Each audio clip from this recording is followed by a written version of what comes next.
संत समर्थ अन्नदाते बाळगिरी स्वामी महाराज यांच्या पवित्र अशा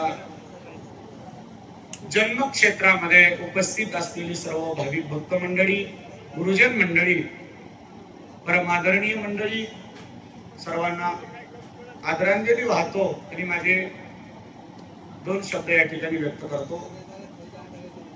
संत समर्थ बाळगिरी महाराज म्हटलं की आनंद संप्रदायाच्या गळ्यात असलेल्या मंगळसूत्रातलं सोनं ते याच्याकरता की जेव्हा या जगामध्ये निर्गुण परंपरा परज्ञानाची कमतरता भासत होती तेव्हा स्वतः शैव ब्रह्मानंद शहादत्त प्रभूंनी अवताराला येऊन केरू मातेच्या गर्भामध्ये 12 महिने 12 दिवसाचा काल खंडन करून जगत कल्याणाकरता अवतार घेतात। ते क्षेत्र म्हणजे गोदावरी क्षेत्र, राहेर क्षेत्र आहे। म्हणून राहेर हे सर्व देवाचे माहेर असं आम्ही म्हणत असतो आणि त्यातल्या त्यात राहेर या क्षेत्रामध्ये अनेक संप्रदायाचा वसा आहे। नरसिंह स्वामी महाराज, नरसिंह देवाचं मंदिर आहे, त्यासवे चक्रधर स्वामी महाराजांचं मंदिर आहे, महानुभव पंथाचं अधिष्ठान आहे, आनंदत्व संप्रदायाचं अधिष्ठान आहे आणि आपलं सर्वांचं रक्षण करण्याकरता नरसिंह देव आहे। म्हणजे आपल्याला इथं कशाचा धक्का लागणार नाही आणि या जागेला मोठ्या मोठ्या संतांच्या पदस्पर्शानं ही गोदावरी नदी तर सर्वांना पवित्र करत आहेच। नाशिक क्षेत्रापासून निघालेली ही गोदावरी आणि गोदावरी पूर्ण नांदेड जिल्ह्यातून इकडं पूर्व दिशेला वाहते। म्हणून आपण नांदेड जिल्ह्यातली मंडळी अतिशय भाग्यवान आहोत, कारण ही सुरुवातीपासून शेवटपर्यंत पूर्ण नांदेड जिल्ह्यातून वाहते आणि त्या नांदेड जिल्ह्यात जसं जलमय वाहणारी ही गोदावरी नदी आणि भक्ती स्वरूपात वाहणारी संत मांदियाळी, यामध्ये अग्रगण्य ऐसा जगी हो संत झाला परनाम ध्वज उभारिला।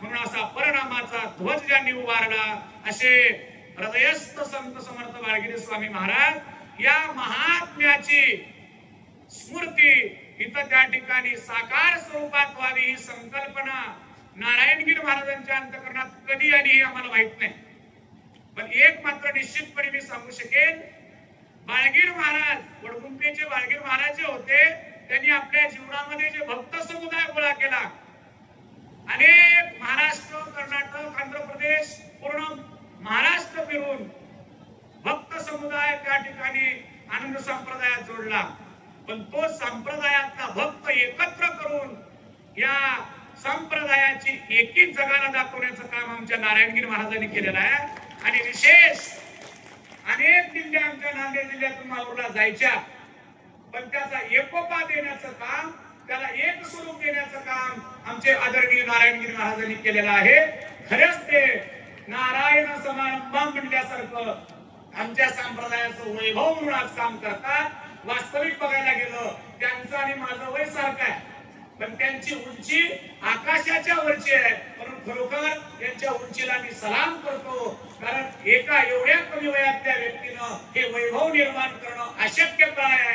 माऊलींच्या नंतर समाधी जशी अशक्य आहे तसं बघा, महाराजांचं वय 26-27 वर्षाचं वय असून देखील आज 27 कल्प आयुष्य खर्च तरी एवढं पुण्य जमा करता येणार नाही, पण या कार्याला एक कल्पवृक्ष पण, आणि तुम्हाला खरं सांगू महाराज, जर तुम्हाला आपण कल्पवृक्ष परीस हे शब्द ऐकत आलो, कारण आपण हिंदू परंपरेत वापरतो, आणि हे जर तुम्हाला सगुण बघायचं असेल, साकारपणे बघायचं असेल, तर तुम्हाला इथून पुढं जसं आपण आळंदी क्षेत्रामध्ये माऊलींच्या समाधीपाशी जातो, देऊंच्या बीजेला तुकोबारायांच्या समाधीपाशी जातो, तुकोबारायांच्या वैकुंठगणापाशी जातो, तसंच कल्पवृक्ष बघण्याकरता तुम्हाला राहेर क्षेत्रात बाळगीर महाराजांनी जन्म झालेल्या ठिकाणी यावं लागणार आहे, कारण हे कल्पवृक्ष आहे।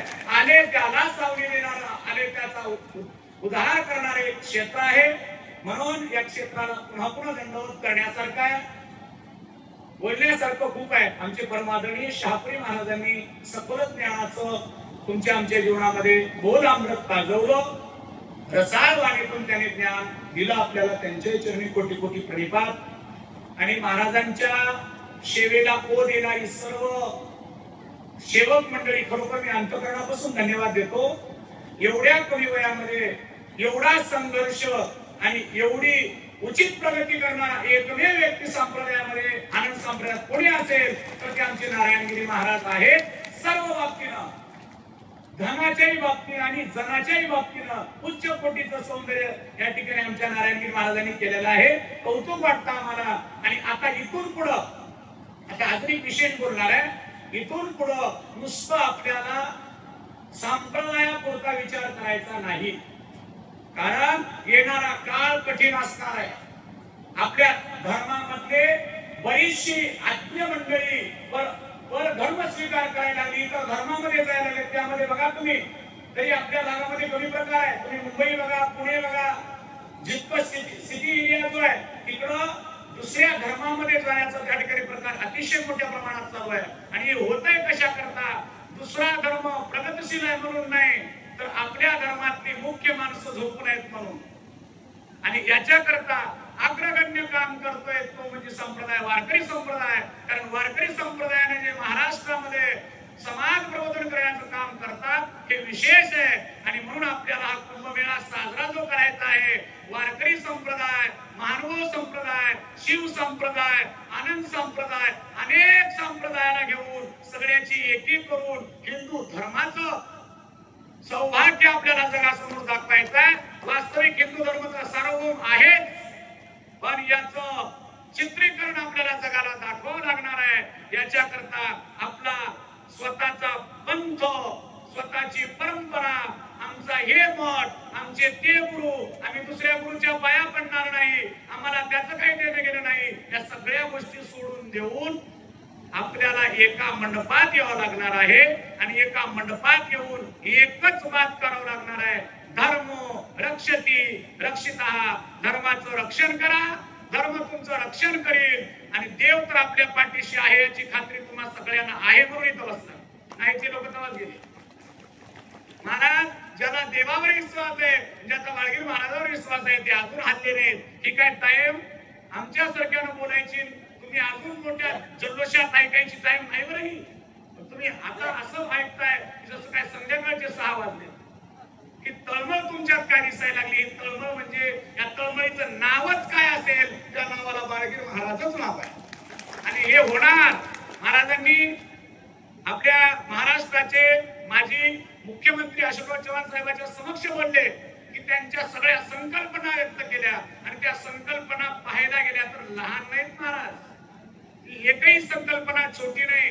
तुम्ही आम्ही नुसती 2 मजली बिल्डिंग बांधली तर गावामध्ये धोतर घेऊन मिरवता, पण आज पूर्ण नांदेड जिल्हा पूर्ण संप्रदायाला एका जागी आणून अखंड भारतातले साधू एकत्र करण्याची गोष्ट म्हणजे ही अभूतपूर्व आहे.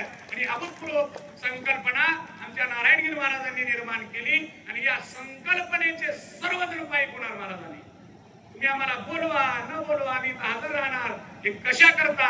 वाळगीर महाराजांनी आमच्या या आत्म्यामध्ये सगुणत्व धारण करून वास्तविक परमेश्वराची प्राप्ती करून दिली. म्हणून आम्हाला हा उपकार आहे.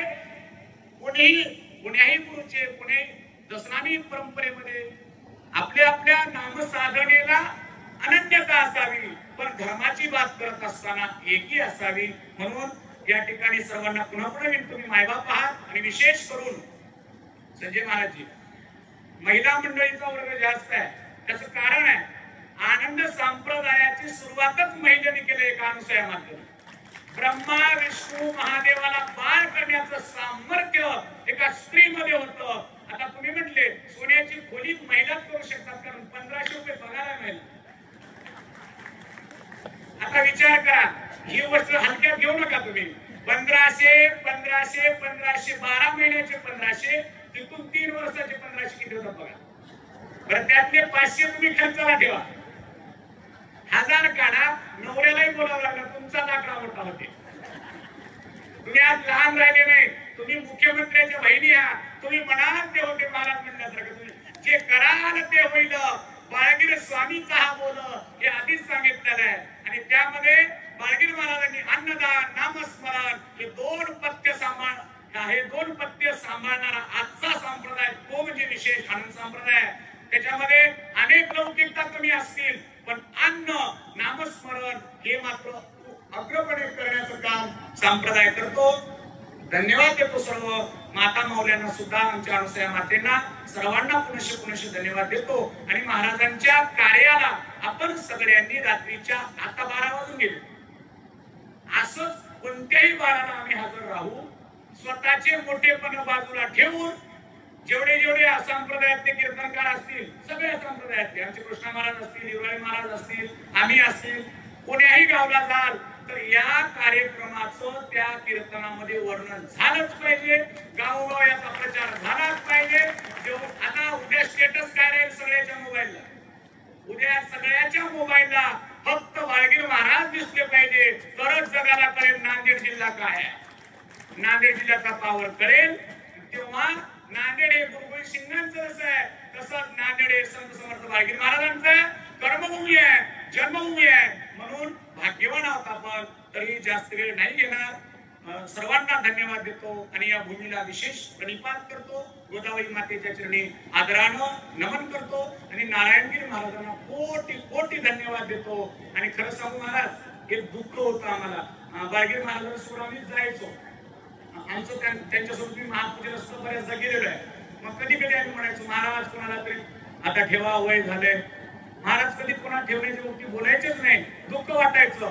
पण त्यांच्यानंतर असा हिरा देऊन गेले, असा हिरा देऊन गेले की आज इथून पुढे असा हिरा होणे नाही। कारण अवघ्या महाराजांच्या या 5-10 वर्षाच्या काळात भव्य कार्यक्रम, भव्य वडगुंब्याचं मठ झालं, भव्य पदयात्रा निघते की भव्यता प्राप्त झाली आमच्या नारायणगिरी महाराजांमुळे। वर्णन करतोय असं नाही, कार्यच आहे, कर्तृत्वच आहे आणि कर्तृत्वाला वाकणारी त्यांची सेवक मंडळी सुद्धा मी धन्यवाद देतो त्यांना। बघा, महाराजांनी हाक मारल्याबरोबर कामाला हजर राहतात, महाराजांनी हाक मारल्याबरोबर एका वर्गात 1,500 लोक जेवायला बसले, महाराज एकटे फिरत होते, एवढं कार्यक्रमाचं वजन सांभाळून पंक्तीचं नियोजन करत होते। पण विनंती करतो संयोजक मंडळींनी महाराजांकडे या गोष्टी येऊ न देता महाराजांना जितकं महाराजांनी आराम राहतील तितकं त्यांना पुढे कार्य करण्याकरता आवश्यक राहील अशी सूचना देतो आणि माझे 2 शब्द या ठिकाणी थांबवतो। जय आनंद, आनंद देतो।